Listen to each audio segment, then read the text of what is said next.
So over the weekend, Rigathi Gachagua made some shocking allegations that we cannot afford to look away from. It is important, especially for the media, to interrogate what Rigathi Gachagua said, whether it is true or whether it's just politics, because we normally say in politics, even a disadvantage can work to your advantage. And I guess Rigathi Gachagua is doing exactly that.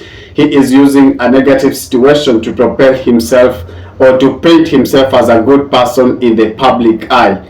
A very warm welcome, guys, to my channel this afternoon. And if it is your first time on my channel, could you kindly just spare a moment of your time and hit that subscription button and put on a notification bell as well, so that when I do subsequent videos, you'll not miss out.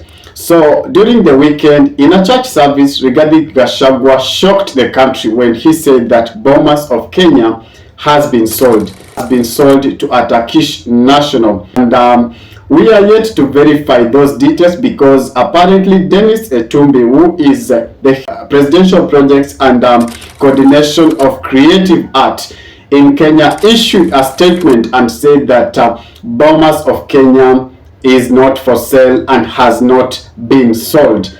So we are wondering, where did Rigathi Gachagua dig these files, or where did he get this story that he's trying to tell the public?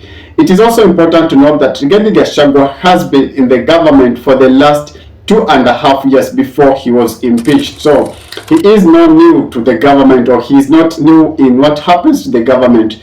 Remember, during the recent abductions that has been so sporadic in our country, Rigathi Gachagua came out and said that the abduction were being conducted by a certain individual whom I'll not mention in my video. But Rigathi Gachagua issued that and said that in 2 weeks' time, if the government would not stop with the abductions, then he threatened to name the individuals behind the abductions. 2 weeks elapsed. Kenyans reminded Rigathi Gachagua of his promise, but he remained mum. So we read a lot of politics from that, because he never said anything. He just moved on as if all is okay. And it is also important to know that before Rigathi Gachagua was impeached, he used to sing the gospel of the government. He used to praise the gospel of the government. So it's no secret, though he's been packaging himself as not a yes man. He said that the reason he fell out with his former boss is because he refused to sing the government song. He refused to be a yes man. But the government, on the other hand, issued a rebuttal saying that this guy is tribalic. This guy is a tribalist, and he speaks only the interest of one region, the region that is famously known on Rigathi Gachagua's lips as Mrima. So Rigathi Gachagua's statements have sparked a lot of uproar in the government, and the government are questioning themselves where he's getting this so-called quote-unquote intelligence, because it seems his intelligence is totally wrong. Dennis Etumbi issued a statement yesterday. I'll not be able to read all of it, but apparently he said that Bomas of Kenya is not for sale. It is also important to note that Bomas of Kenya is among the national monument. You know, the special monuments in our country, like the Museum of Kenya, like the KICC and the Bomas of Kenya to speak. For them to be sold, they have to be subjected to what we call public participation. There has to be a public participation. So if the Rigathi Gachagua's allegation was done, or if indeed Bomas of Kenya was sold without public participation, then it is important to note that one individual, just a simple Kenyan, can go to court and challenge the legality of the contract, and the court will rule out, or the court will strike it out and cancel that particular contract instantly, because there was no public participation. So the process of selling national monuments, it's well enshrined in the Constitution. The Constitution says that it has to go under Parliament approval, and it also has to be subjected to public participation. Yes, Kenyans have to have their say, or Kenyans have to have their say in regarding such an important event of selling their national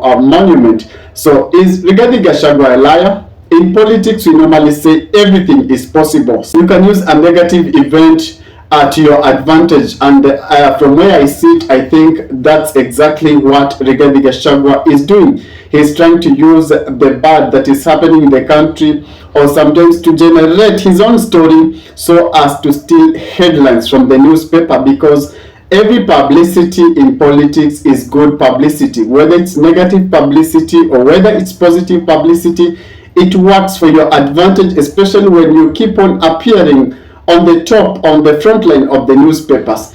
Remember, those who impeached Rigathi Gachagua said that in 2 months' time the guy would be forgotten. But it's now 5 months down the line, the guy is alive and kicking, the guy is making so many headlines. And I believe Rigathi Gachagua is still riding on the same wave. He wants to maintain the top page of the newspaper. He wants to be on top of newspapers each and every morning, so that his fortunes or his ambition for the 2027 would not dwindle.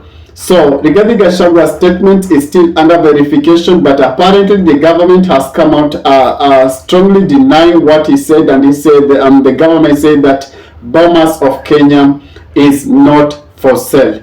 If it is your first time on my channel, guys, could you kindly just spare a moment of your time and hit that subscription button before you sign out, and put on a notification bell so that when I do subsequent videos, you'll not miss out. And for those who have subscribed to my channel, the 56 subscribers that I have on my channel, I really appreciate your support. You are such a bomb, you're such a blessing to my life, and I don't take your support for granted. Thank you for watching my video this afternoon, and have a lovely afternoon.